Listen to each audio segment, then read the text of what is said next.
The story of looking for a horse by its picture. It happened during the spring and autumn period. There was a man named Sun Yang in the state of Qin. He was particularly good at selecting fine horses. He could tell whether a horse was a good one just by looking at it. People called him Bola. When Bola grew old, in order to pass on his horse selecting skills, he wrote down his years of experience in a book.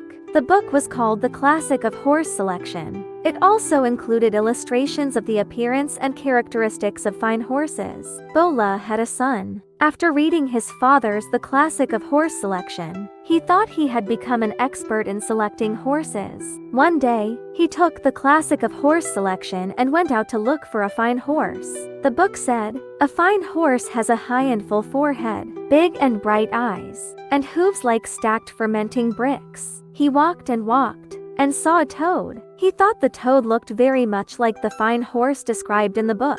Its forehead was also bulging, and its eyes were quite large. So, he thought he had found a fine horse. He happily picked up the toad and brought it home. He said to his father, "Father, look, I've found a 1,000-li horse.